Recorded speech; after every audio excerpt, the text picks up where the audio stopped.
Recently, I did a video on my first impressions of RWBY Ice Queendom. In it, I revealed I used to be a fan of RWBY and how I used to love it.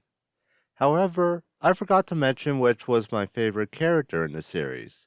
My favorite is Weiss Schnee. If you watched my Pacifica Northwest video, you'd see I'm a fan of the tsundere trope, which drew me to Weiss. Whether people hated her or not, she was one of the reasons I became a fan of RWBY in the first place. Also, rapiers are one of my favorite swords, so there's another plus. My point in bringing this up is I expected Weiss to get some hate when Ice Queendom aired. Again, she's a tsundere, and that's the automatic response when someone sees a tsundere character. However, this article by CBR surprised me by how much it painted Weiss as bad by saying she, quote, embodies white supremacy, unquote. I'll admit, I've heard many things out there, but I never heard someone in an article say this character embodies white supremacy. Not only that, but it also has the line, quote, Weiss Schnee is the main character of RWBY Ice Queendom. Though she's not a nice person, white supremacy has a lot to do with how she treats others. So I wanted to be fair and read this article. After all, media like anime is open to interpretation, and maybe they see something I don't. I've even had my opinion changed after hearing someone else talk about something. So I read the article, and I still don't get what this person is saying.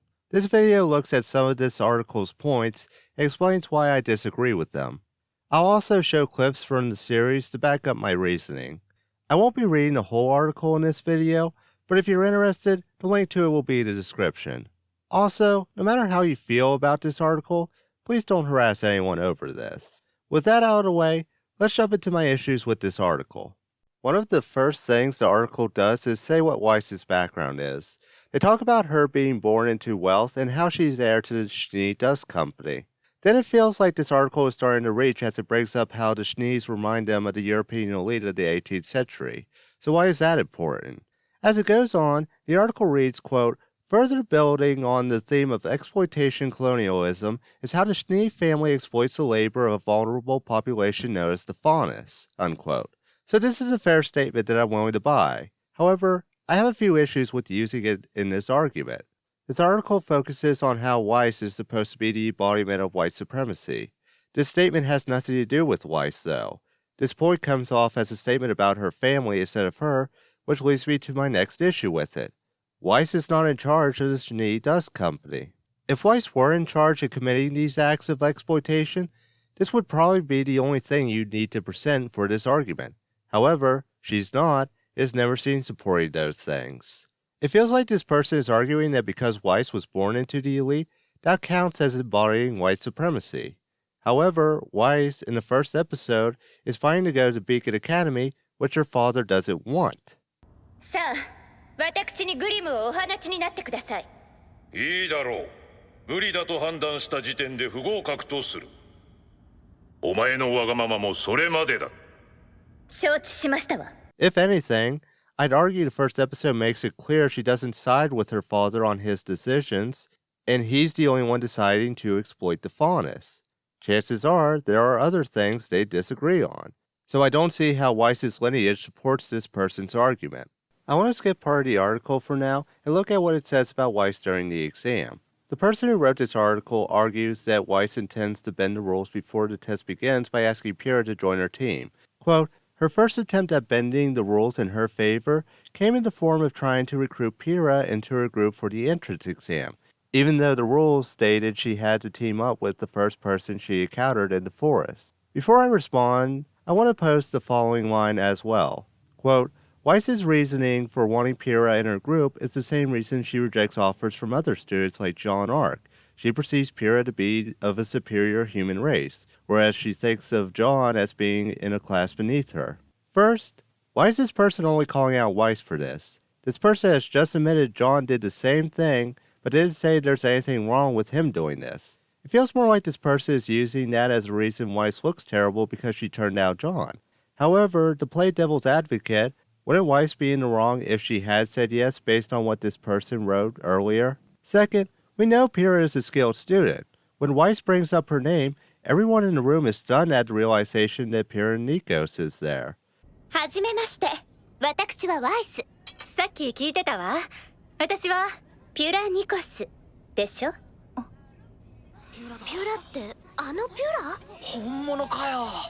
So I like to ask everyone this.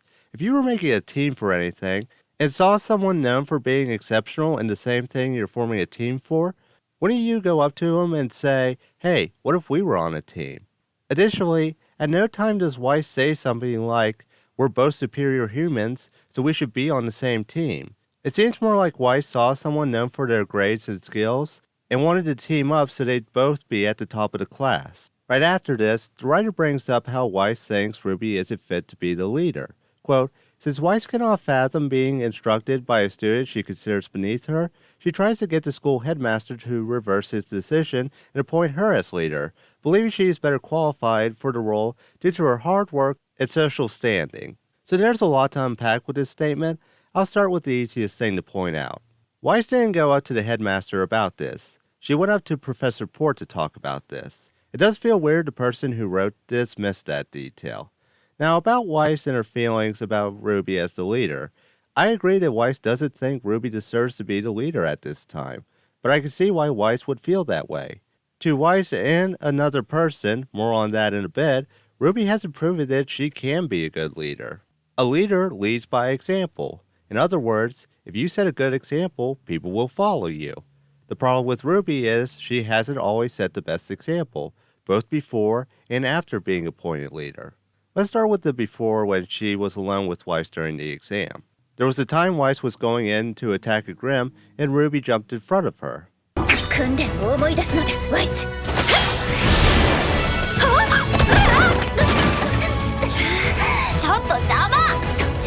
Then when RWBY got mad hearing Weiss lecture her and then saying she wanted to do the exam on her own, even though she's supposed to be on a team.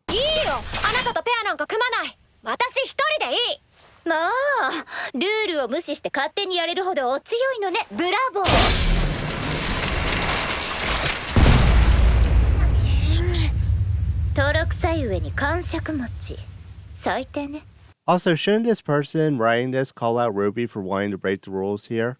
Again, if you're going to call out one person for this, you need to call out everyone. Finally, there's a scene of RWBY sleeping during a lecture right next to Weiss.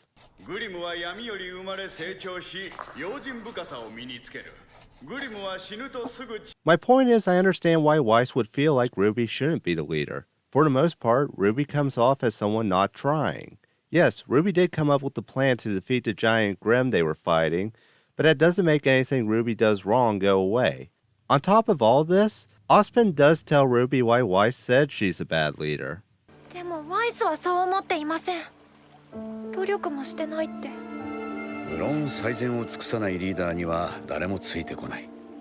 どう責任を全うすべきか、じっくり考えるといい。Again, that brings up my earlier point about leading by example. RWBY was making mistakes as a leader, and I'd argue any of us would feel the same way, especially when Weiss is a skilled fighter and student.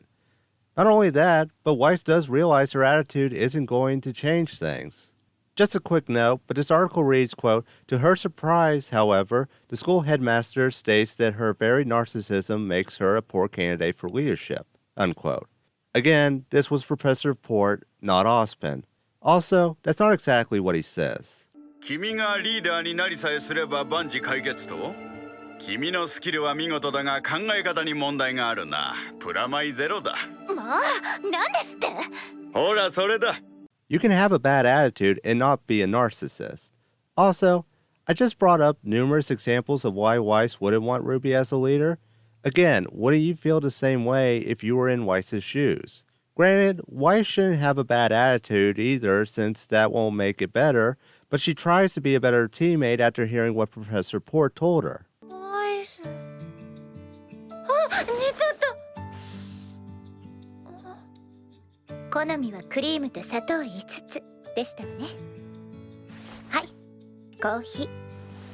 Granted, you can argue this is just Weiss trying to be a better student, but still, it is her learning to be more supportive. And she sees RWBY trying more at the same time. So there's one last point to talk about in this article, and it's the biggest. The last point I want to talk about is their point about how Weiss feels about the Faunus and lower class people. The article reads, quote, when they especially discuss the Schnees' exploitation of their workers, Weiss's bigoted views of the lower classes and Faunus really come through, and tends to categorize people in extremely black and white terms. Groups of people are either all good or all bad, unquote. So I'll concede that Weiss does say something that comes off as offensive. 噂あの反人類的なファウナスの盗っ人クズ集団ホワイトファングのザレ言を鵜呑みにしているだけでしょ。 Weiss is lumping the Faunus with the White Fang and attaching the term anti-human to them. However, does that equate to being the embodiment of white supremacy? Well, let's look at the definition. According to the Oxford Dictionary, white supremacy is, quote, the belief that white people constitute a superior race and should therefore dominate society, typically to the exclusion or detriment to other racial and ethnic groups, unquote. If we want to apply this to Weiss, we have to ask one question. Has Weiss ever shown signs of feeling superior to the Faunus based on her being a human? In my opinion, no. Again, like other things I pointed out, there are different ways to look at it. First, let's look at when Weiss hears Ruby and Yang talking about the rumors of the Schnee Dust Company and confronts them. シュニーダストカンパニーって有名だよね。世界一悪どいって噂。奴隷みたいに働かされるってね。今何とおっしゃいましたの？ Keep in mind, at this time, they're only rumors. If they were exposed as facts at this point, I think Ruby and Yang wouldn't hesitate to say they're facts. This could simply be Weiss hearing rumors that put her family name in a bad light and wanting to set the record straight. Also, even if these rumors were true, Weiss likely wouldn't know about them. Again, Weiss is the heir, but she's currently a teenager in school. If anyone knew whether these were true or not, it would be her father Jock, and what purpose would it serve to tell her about enslaving the Faunus? If anything, it could be a risk because what if Weiss did agree that it was wrong or just wanted to remove her father as the head of the company and leaked it to the public? Again, it makes no sense for someone like Weiss to be told about this if these rumors are true, and it's very likely she'd believe they're only rumors used to make her family look bad. So does that mean Weiss has done nothing wrong and is just a victim of slander? Well, I wouldn't say that. I disagree that she embodies white supremacy, but she does lump the White Fang and Faunus together like they're inseparable. So if she's not the embodiment of white supremacy, what is she? In my opinion, Yang has the best thing to describe Weiss. ファウナスってだけで憎むなら、それこそあんたは差別主義者よ。 According to the Oxford Dictionary, a bigot is, quote, a person who is substantially or unreasonably attached to a belief, opinion, or faction, especially one who is prejudiced against or antagonistic toward a person or people on the basis of their membership of a particular group. I want to make one thing clear here. I'm not saying Weiss being a bigot is an okay thing. She's still wrong for automatically pairing Faunus and the White Fang together. However, there's a difference between being a bigot and a white supremacist. Weiss's feeling about the White Fang isn't related to something like her feeling superior to them or anything like that. It's related to her experience with growing up and what the White Fang did to her family's company. 彼らに命を奪われた人々の葬儀に立ち会ったことがあって。カンパニーの重役というだけで殺された遺族の悲しみを知ってますの。私がどれだけ辛い思いをしたかも。 Again, her views are wrong, and I won't defend them. However, I haven't seen anything in this article that convinces me that Weiss is the embodiment of white supremacy, especially when she tells Blake she no longer cares about that near the end of episode 3. それより私、考えました。考えて決めました。全部気にしません。 Overall, this article did nothing to convince me of this argument. Does Weiss have a prejudice against the Faunus? Yes, that's even stated at the end of episode 3. ファウナスをホワイトファングを許せるわけじゃない。 Does she think she's superior to everyone else? Not on the level of being a white supremacist. People who are highly skilled at something can be cocky and full of themselves. I'll admit that Weiss is cocky with how she views herself as a better student, but at the same time, that's a regular thing. I'll even admit that there are times where I'm cocky and full of myself with things I'm an expert in. Plus, they'll want to find a way to stay at the top if possible, which could explain why Weiss went up to Pyrrha to ask about being on the same team. If this article exposed Weiss as a bigot and only talked about her views on the Faunus, I'd have to agree. However, the article is about Weiss being the embodiment of white supremacy, and most of these points are arguable. I will say I like Weiss being a bigot in this version, since it explores why a character would be one and shows someone being called out for it. It is a way to show how this behavior isn't okay, and you shouldn't be afraid to call it out when you see it. At the same time, it does show people can change, and I look forward to seeing if Weiss will become a better person as the series goes along. Now, I turn the conversation to all of you. Do you think Weiss embodies white supremacy? Or do you think it's an over-exaggeration made by the person who wrote this article? Let me know in the comments below. Don't forget to like this video if you enjoyed it, and subscribe to see more of my content in the future. I'm Marco Strange. Stay safe, stay strange.